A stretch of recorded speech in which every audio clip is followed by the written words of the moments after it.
How to reset the PHP version to the default version using cPanel. Log into your cPanel account. You will be on this page. Scroll down to the Software section and click on the Multi-PHP Manager icon. It is better to set the PHP version in this Multi-PHP Manager interface than to set it manually. There is a box before the name of the domain, for which we want to change the PHP version. Click on the checkbox.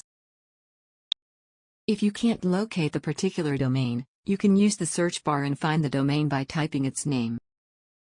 Now click to the open drop-down list of PHP version and select the option Inherit.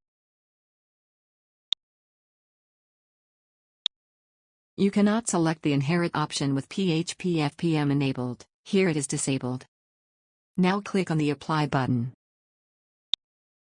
That's it. We have successfully reset the PHP version to the default version for the selected domain.